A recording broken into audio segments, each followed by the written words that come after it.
So these two National Guardsmen are fighting for their lives in D.C. It's tragic. It's horrible. My thought goes out to them and their families, and I hope they make it through this.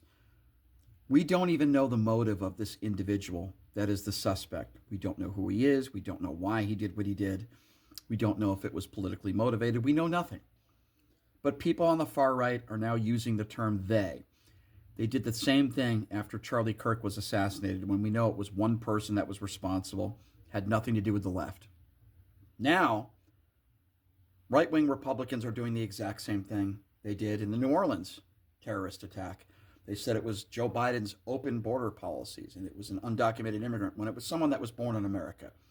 They know nothing about the individual that was arrested. They literally know nothing about motive, but yet they're blaming the left. They did this. This is political violence. Blame the left. It is so beyond irresponsible, and I'm so sick and tired of people on Twitter that are just trying to get clicks. These people on the right that are just trying to make money with their horrific takes when they have no information that anybody else have. All we know is that one deranged individual tried to execute two service members. We know it happened in D.C. We know that there's only one lone shooter. And to my knowledge, right now, everybody is still alive. The two service members are in critical condition along with the shooter, who apparently is not cooperating. That's all we know. We don't know anything else. But I will make this take, and I will say this, and I'm sure some of you might disagree with me. If Donald Trump doesn't win the 2024 election, I don't believe this happens. Why would I say something like that? Listen to his rhetoric. He called on the death of Mark Kelly.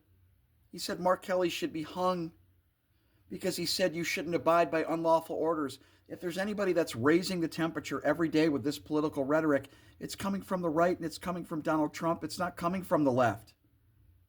Deploying troops against American civilians in cities across the country, I would never endorse any type of violence. I'm praying that these two service members survive. The person who is responsible for this, throw him in jail and throw the key away as far as I'm concerned. You can't convince me that this happens if Kamala Harris won the presidency. You can't.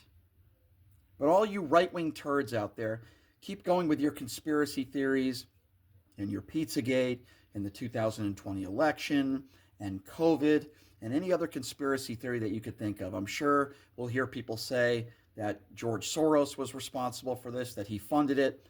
I'm just so sick of all of you people. I've had enough already. I'm praying for these two service members, and I'm hoping that some of you right-wing turds will shut your trap for once and let the investigation play itself out before you make more gross assumptions and say they did this.